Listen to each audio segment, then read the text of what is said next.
Retired gunslinger's mail-order bride is secret daughter of gang he killed seeking revenge.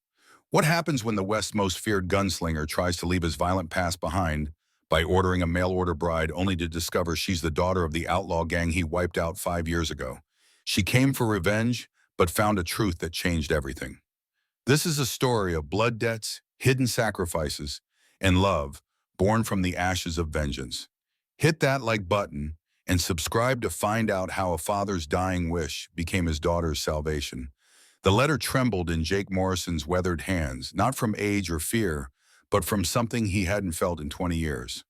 Hope. At 52, with more graves behind him than years ahead, the infamous Silver Jake Morrison was trying to do the impossible, become a normal man. The ranch outside Perdition, Wyoming was his attempt at redemption. 500 acres of good grazing land, bought with blood money he could never wash clean. For 3 years he'd raised cattle instead of hell-mended fences, instead of breaking bones, and practiced drawing water from the well instead of iron from leather. But the silence was killing him faster than any bullet could. The advertisement had been simple. Rancher mature, financially stable, seeks woman of good character for matrimony. Past accepted, future valued. Hardship understood.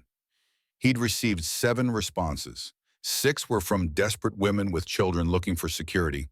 But the seventh was different. Elena Vasquez, 26, from Santa Fe. Her letter was elegant, educated, with a photograph that showed a beautiful woman with dark eyes that held shadows matching his own. She wrote of losing her family to violence, of understanding that the West took more than it gave, of seeking not love, but partnership with someone who comprehended loss. "I do not seek a fairy tale, Mr. Morrison," she had written. "I seek truth even if it cuts. I seek a man who knows that some sins cannot be forgiven, only lived with." Those words had reached into his chest and grabbed something he'd thought long dead. Now she was arriving on the noon stage, and Jake stood at the depot in his best black suit, feeling like a fraud. His Colt 45 sat heavy on his hip. He never went anywhere without it, even now. Old habits died harder than old gunfighters. The stage rolled in through clouds of dust, and Jake's hand instinctively moved to his gun before he caught himself. 3 years of peace, but his body still expected war. Passengers disembarked. A traveling salesman, 2 ranch hands, an elderly couple, and then her. Elena Vasquez stepped down with a grace that spoke of practiced control. She was more beautiful than her photograph. Raven hair pinned up elegantly, a traveling dress of deep blue that emphasized her slim figure, and those eyes. Those dark eyes that swept the platform with the practiced awareness of someone who'd learned to always watch for danger. Their gazes met, and Jake felt a jolt of something. Recognition. No, that was impossible. He'd never seen her before. But there was something familiar in the way she held herself, the way her hand stayed close to her bag, where something heavy shifted. "Mr. Morrison." Her voice was honey and smoke, accented with Spanish inflections that reminded him of better days in old Mexico. "Miss Vasquez, welcome to Perdition." She smiled, but it didn't reach her eyes. Perdition, paradise, such extremes in naming. Which is it truly? Depends on what you're running from or toward. "And you, Mr. Morrison, which are you doing?" "Both, always both." He took her bags, and noting their weight. Whatever she'd brought, it wasn't just dresses and feminine things. There was iron in there. He'd bet his life on it. The ride to the ranch was 3 hours through rough country. Jake had brought his best wagon, but the road was unforgiving. Elena sat beside him, seemingly unbothered by the jolts and dust. "You were a lawman," she said. It wasn't a question. "Among other things." "What other things?" Jake glanced at her. Most women would have asked about the ranch, the territory, the weather. Not this one. Things best left buried. Buried things have a way of clawing back to the surface. Speaking from experience, we all have our graves, Mr. Morrison, some literal, some metaphorical. They passed through Dead Horse Canyon, and Jake noticed Elena's hands tighten on her bag. The canyon was notorious. 5 years ago, the Vasquez gang had made their last stand here. Jake had been part of the posse that ended them. All 15 members dead in a hail of bullets. "Beautiful country," Elena said, but her voice was strained. "Has its moments, also has its ghosts." "Do you believe in ghosts, Mr. Morrison?" "I believe in consequences. That's close enough." The ranch appeared as the sun began its descent, painting everything golden red. It was a good spread: solid house barn corrals, a small bunkhouse for the two hands he employed. Jake had built most of it himself, needing the physical labor to quiet the screams in his memory. "It's lovely," Elena said, and seemed to mean it. "It's quiet. Fair warning. Nearest neighbor is 10 miles. Town is 15. If you're looking for society, I'm looking for peace, Mr. Morrison. Society and I have had our disagreements." Jake helped her down from the wagon, his hands spanning her waist. She was lighter than expected, but there was strength there, wiry and trained. When she moved, he caught a glimpse of something at her ankle, a knife hilt, unless he missed his guess. The house was simple but clean. Jake had spent the last week scrubbing every surface, trying to make it welcoming. The main room served as kitchen and living space with 2 bedrooms off the back. "Your room," he said, opening the door to the larger bedroom. "I'll take the smaller one." "This is your room. The furniture, the placement. This is where you sleep." Jake shrugged. "Was mine? Yours now, if you'll have it." Elena set down her bags and walked to the window that overlooked the valley. "Tell me about yourself, Jake Morrison. The real story, not the one you've practiced." "Not much to tell.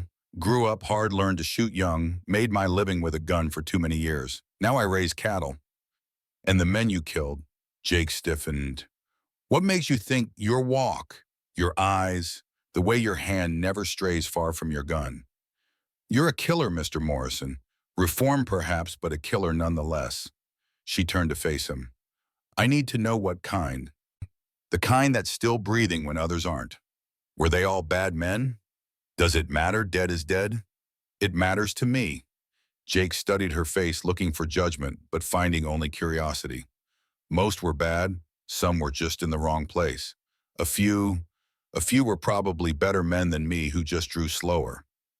"And the Vasquez gang?" The question hit like cold water. Jake's hand moved to his gun. "How do you—" "Everyone knows that story. 15 Mexican bandits killed by Silver Jake Morrison and his posse. They say you personally killed their leader, Roberto Vasquez. It was a joint effort. But you killed him." "Yes." Elena turned back to the window. "Was it quick?" "Quick enough." "Did he say anything at the end?" Jake's chest tightened. Roberto Vasquez's last words haunted him nightly. "He asked me to protect his daughter. Said she was innocent of his crimes, begged me to make sure she was safe." "And did you—" "Fine." "I tried. Sent money to the mission school in Santa Fe where he said she was. They said no one by that name existed. I figured he lied trying to buy sympathy. Or she was using another name." "Maybe." Elena unpinned her hair, letting it fall in dark waves. "I'll take the room. Thank you." That night, Jake cooked a simple meal: beef, beans, cornbread. Elena helped moving around the kitchen with easy familiarity. They ate in comfortable silence, the kind usually born of years, not hours. "Why did you really advertise for a bride?" Elena asked as they cleaned dishes. "Lonely. Tired of talking to cattle and ghosts." "And why did you really answer?" Jake countered. "Tired of running from ghosts. Thought maybe I'd try living with them instead." They sat on the porch as darkness fell, watching stars emerge. Elena had changed into a simpler dress, and Jake noticed she still wore the ankle knife. "We should be honest with each other," Jake said. "I've done terrible things. Killed more men than I can count. Some for law, some for money, some for survival. I don't drink because when I do, I see their faces. I don't sleep well because they visit my dreams. I'm trying to be better, but I'll never be good. If you're looking for a good man, I'm not looking for a good man. I'm looking for an honest one. And you?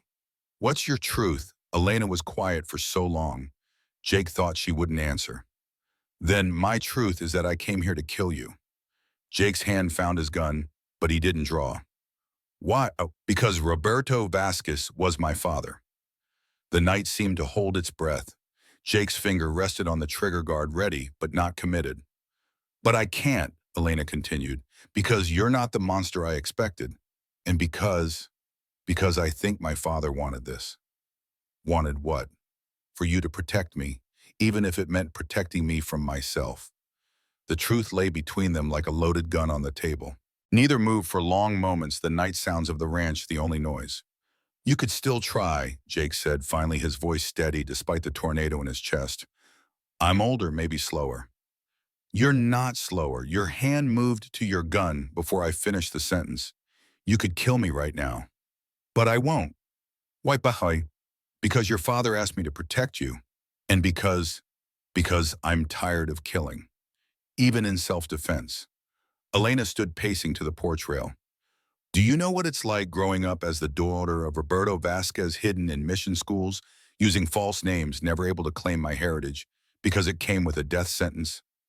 No, but I know what it's like to have a name that makes people reach for their guns. He wasn't always an outlaw. He was a revolutionary once fighting against the corrupt governors who stole our lands. But revolution became banditry, and banditry became murder, and by the end, she trailed off. By the end, he was just another killer, like me. He wrote me letters, told me he was trying to get enough money for us to disappear to Argentina, start fresh. Said just one more job, always one more job.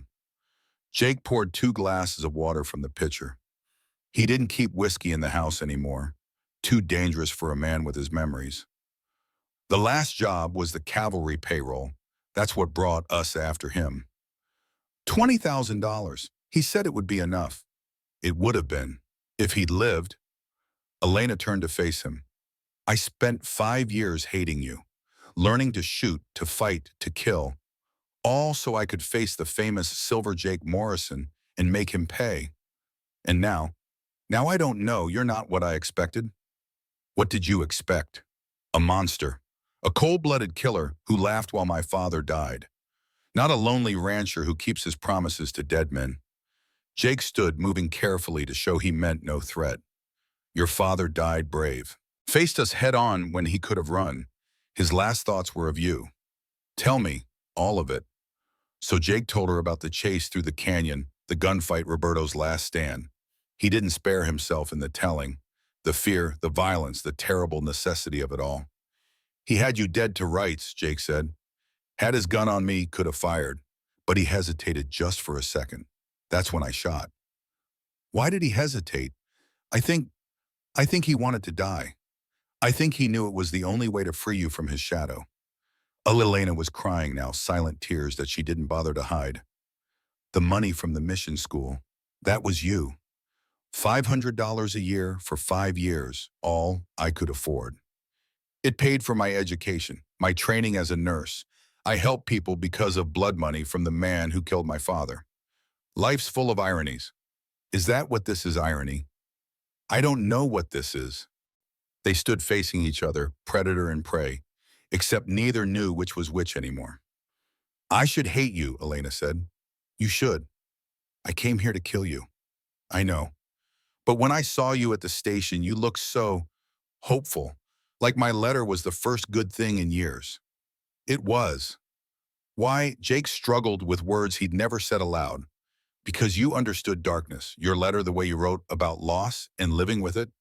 I thought maybe you could understand what I am. A killer. A man trying not to be.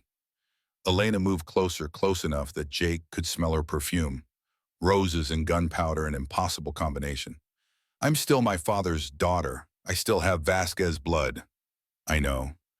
People will recognize me eventually. The resemblance is too strong. Then we'll deal with it. If you'll stay, not asking you to forgive, not asking you to forget, just asking you to stay. As your wife or your prisoner. As whatever you choose to be. Elena studied his face in the moonlight. You're either very brave or very foolish. Probably both. I could kill you in your sleep. You could, but you won't. How do you know? Because you're not your father, and I'm trying not to be who I was. That night, they slept in separate rooms, but both lay awake. Jake with his hand on his gun, Elena with her knife under her pillow. Neither truly believed the other would attack, but old habits died hard. Morning brought a new crisis. Tom Brennan, Jake's nearest neighbor, rode in with news. Trouble coming, Jake. Mexican bandits, about 12 of them, hit the Johnson place last night, killed everyone. Jake's blood chilled. Which direction they heading? North, toward you. Tom noticed Elena, then tipped his hat. Ma'am, didn't know Jake had company. My fiancée, Jake said. Miss Elena, Mitchell. Pleasure, ma'am. Though you picked a hell of a time to visit, these bandits are bad ones. Led by some fellow calling himself El Vengador. The Avenger. Jake and Elena exchanged glances.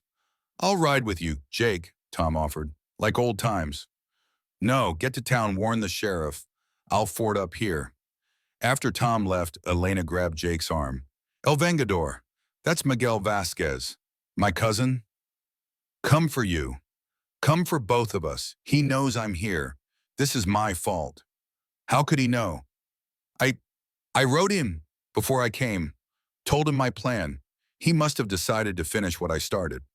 Jake should have been angry, but he only felt tired. Well then, guess we better get ready. They spent the day preparing. Jake had an arsenal from his old life. Rifles, shotguns, enough ammunition for a small war. Elena proved she knew her way around weapons, checking loads and cleaning barrels with practiced efficiency. Where did you learn? Jake asked. Miguel taught me. Said a Vasquez should know how to fight. He's wrong. A Vasquez should know how to live. Fighting's just what we do to keep living. As the sun set, they saw dust on the horizon. Riders coming fast. Jake counted 12, maybe 13. Get inside, he told Elena. I'm fighting. You're staying alive. That's what your father wanted. My father's dead because of you. Yes, and if you die because of me, his sacrifice means nothing. Before Elena could respond, riders crested the hill. Miguel Vasquez was a younger version of Roberto. Same fierce eyes, same proud bearing. He stopped just outside rifle range. Jake Morrison, he called. Send out my cousin, and we leave peaceful. Can't do that, Miguel. She don't belong with you, gringo. She belongs with family. I am with family, Elena shouted from the window, surprising everyone, including herself. He killed your father, and father asked him to protect me even as he died. Lies, truth. I have his letters, Miguel. He knew he was dying. He chose his death to give me life. Then you dishonor him by betting his killer. I honor him by choosing peace over vengeance. Miguel spat. Then you die with him. The attack came at full dark. Jake had expected it, positioning himself and Elena at different windows with overlapping fields of fire. The bandits came in waves, testing their own defenses. Jake dropped 2 with his rifle before they reached cover. Elena wounded another with surprising accuracy. You're good, Jake called out. I practiced on bottles, imagining they were you. Glad you missed your calling. The battle raged for an hour. The house was solid, built to withstand such attacks, but ammunition wouldn't last forever. Then fire arrows started hitting the roof. They mean to burn us out, Jake said. Let me talk to him. He's family. Family that's trying to kill you. Because he thinks he's saving me. Before Jake could stop her, Elena opened the door. Miguel, stop, please. The firing ceased. Come with us, Prima. Leave this killer to his fate. His fate is my fate now. You choose him over blood. I choose life over death. Father would understand. Father is dead because of him. Father is dead because of the choices he made. We all choose Miguel. I choose to end this cycle. Miguel appeared from behind the cover rifle aimed at Jake, who stood behind Elena. You've poisoned her mind, Morrison. No, Jake said. I've given her what your uncle wanted, a chance at a different life. You know nothing of what my uncle wanted. Jake reached into his pocket, slowly pulling out a worn letter. I know he wanted his daughter safe. This is his last letter, the one he was writing when we found him. Never got to send it. He handed it to Elena, who read it aloud. My dearest Elena, by the time you read this, I will be gone. The lawmen are close, and I am tired of running. I have arranged my death to seem like a battle, but in truth I welcome it. The man who will kill me is Jake Morrison. He is hard but honorable. I have watched him, studied him. If he survives, he will keep his word. I die so you might live free of my sins. Find him if you can. Tell him you are my daughter. He will protect you, this I know. Your loving father, Roberto. The letter fluttered in Elena's trembling hands as Miguel lowered his rifle, confusion replacing rage on his face.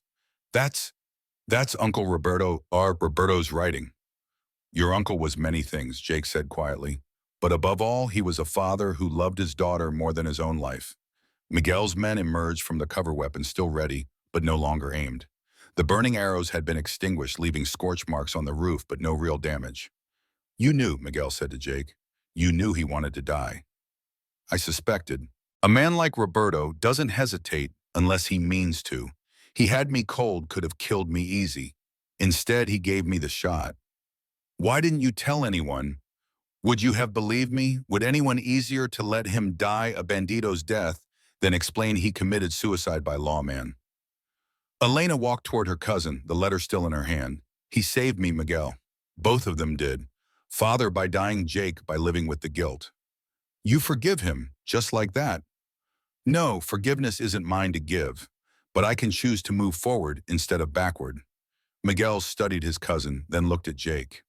You love her. Jake hadn't expected the question. He looked at Elena standing between two worlds, choosing neither vengeance nor forgetting but something harder. Acceptance. I could, given time. And you, Prima, could you love your father's killer? Elena turned to look at Jake, seeing him fully for perhaps the first time. Not the legendary Silver Jake Morrison, not her father's killer, but a tired man trying to build something good from a foundation of blood. I already do, she said, surprising herself with the truth of it. Not for killing my father, but for trying to honor his last wish, for sending money you couldn't afford, for offering me your room, your home, your protection, even knowing who I am. This is madness, Miguel muttered. This is choice, Elena corrected. The one thing we all have, even when we have nothing else. Miguel holstered his pistol. His men followed suit, though reluctantly. If he hurts you, Prima, I will return. If he hurts me, I'll kill him myself. I am still a Vasquez. That you are. Miguel mounted his horse, then looked back at Jake. You know what you're taking on, Morrison. A Vasquez woman is like wildfire. Beautiful, dangerous, impossible to control. I'm not looking to control anyone, just looking to build something worth having. Build it strong, then. The past has a way of testing foundations. The bandits rode off into the night, leaving Jake and Elena alone under stars that seemed suddenly brighter. You didn't have to say that, Jake said, about loving me. I don't say things I don't mean. But how? After everything. Elena walked back to the porch, sitting on the steps. Jake joined her, maintaining careful distance. My father wrote me many letters over the years. In every one he mentioned you. Silver Jake is getting closer. Morrison nearly caught us in Tucson. That damn Morrison is like a bloodhound. You were the boogeyman of my childhood, the monster in every shadow. And now I see what he saw, a man as trapped by his reputation as my father was. Both of you caught in roles you couldn't escape. Your father could have escaped, could have gone to Argentina like he planned. No, he couldn't leave without me, and he couldn't take me with him. I was safer hidden, but he couldn't stay away forever. Every visit risked exposing me, so he chose a third option. Death. Freedom, for me at least. They sat in silence, processing the weight of Roberto Vasquez's sacrifice. I need to know something, Elena said. If you had known who I was, when I stepped off that stage, what would you have done? Jake considered lying, then decided they had had enough of those. I would have put you back on it, sent you away. Wow.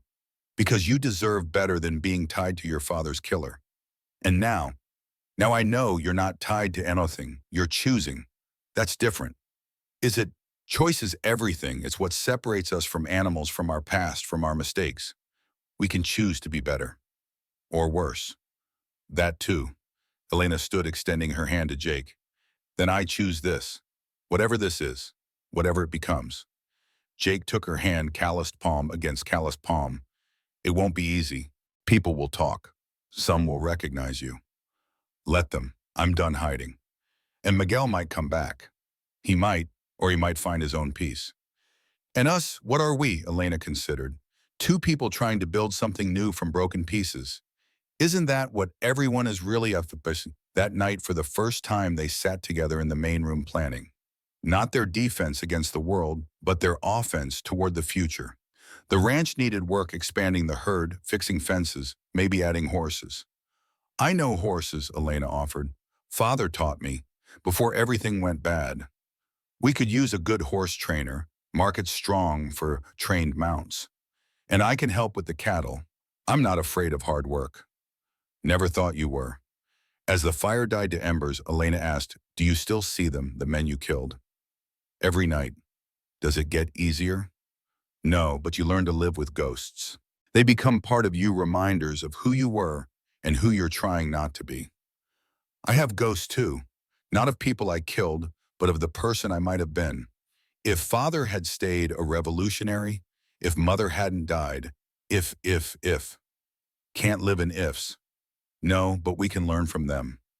They were married a month later, not in town where whispers about Elena's resemblance to Roberto were already starting, but at the ranch with Tom Brennan and his wife as witnesses. Judge Carter, old and near blind, performed the ceremony without recognizing the bride as a Vasquez. Do you, Jake Morrison, take this woman with all her past and all her ghosts? I do. Do you, Elena Vasquez, take this man with all his sins and all his shadows? I do. Then by the power vested in me, I pronounce you married. God help you both. The wedding night was tender and desperate, two wounded souls finding solace in shared skin and mingled breath. Jake traced the scars on Elena's hands from years of weapons practice. Elena counted the bullet wounds on Jake's body like a rosary of Villanuevas. We're both marked, she whispered, but still here. Still here. Time passed. The ranch prospered. Elena proved brilliant with horses, training them with a patience Jake envied. Jake taught her the cattle business, surprised by her quick mind for numbers and breeding strategies. Town remained complicated. Some accepted Elena as the reformed gunslinger's reformed bride. Others whispered about her heritage, about the wisdom of harboring a Vasquez. But money talked louder than gossip, and the Morrison Ranch produced the best horses in 3 counties. Miguel visited twice a year, bringing news from Mexico and checking on his cousin. He never fully accepted Jake, but he respected Elena's choice. On his 3rd visit, he brought unexpected news. There's a price on your head, Morrison. Not official, but real. Some of the men Uncle Roberto rode with blame you for his death. How much? Jake asked, more curious than worried. $10,000, Jake whistled. I've gone up in value. This isn't a joke. It's not new either. There's always been someone wanting me dead. This is different. They know about Elena. They consider her a traitor. Elena set down her sewing. Let them come. I'm not running anymore. But it wasn't bandits who came. It was salvation in an unexpected form. A U.S. Marshal arrived one autumn day, badge gleaming, manner official. Jake Morrison, that's me. I have a proposition for you. Not interested in going back to killing. Not asking you to, asking you to teach. The Marshal explained. The government was establishing a training camp for lawmen, teaching them to deal with the changing nature of Western crime. They needed instructors who understood both sides of the law. You want me to teach lawmen the irony's thick enough to cut. You're the best gunfighter still breathing. These young marshals need to learn from someone who survived the worst of it. I have a ranch, a wife. The position's in Denver. Good house provided. Your wife would be welcome, safe, protected. Jake looked at Elena, saw her considering. Denver meant civilization, anonymity, safety from those hunting them. We'll think about it. That night they discussed it. Elena was pragmatic.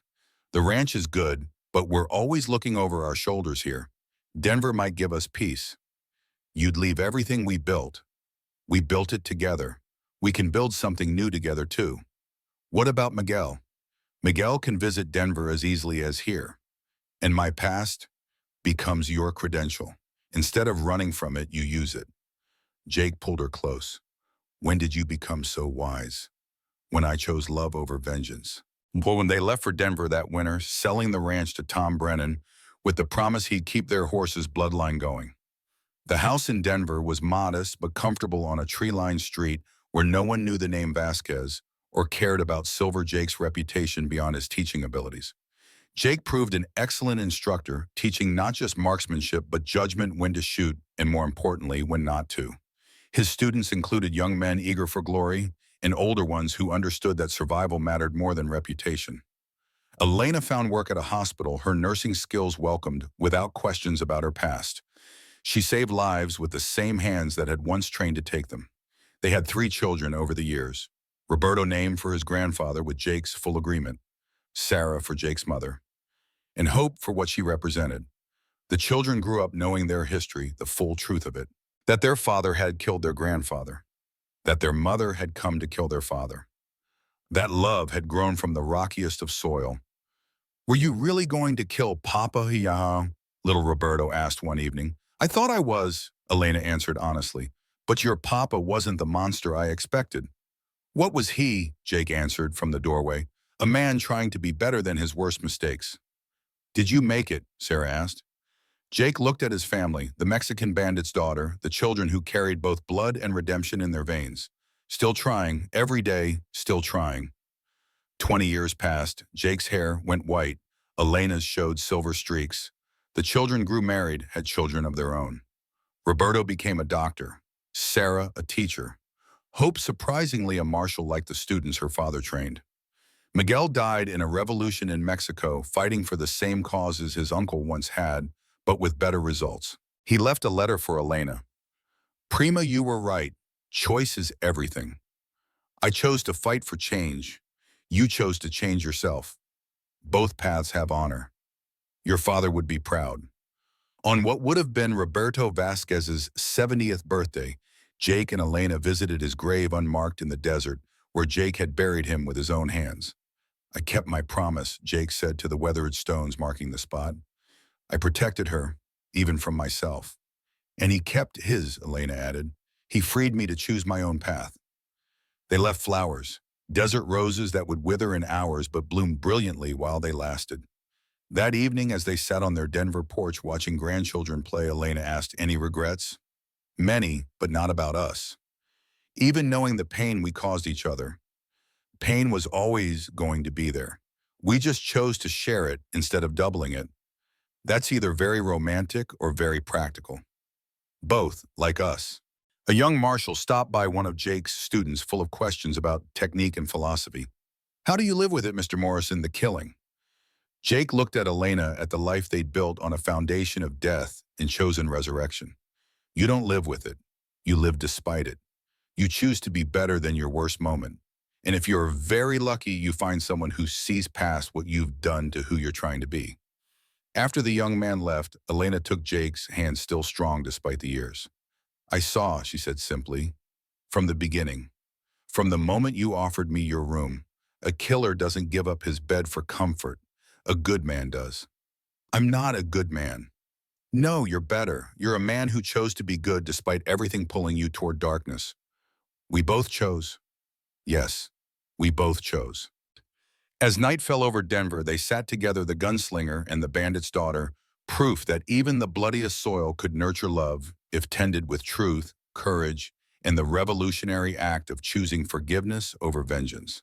Their story became legend in the Morrison family, told differently by each generation, but always with the same truth at its heart. Love could bloom anywhere, even in the shadow of the gun that killed your father, if you were brave enough to let it.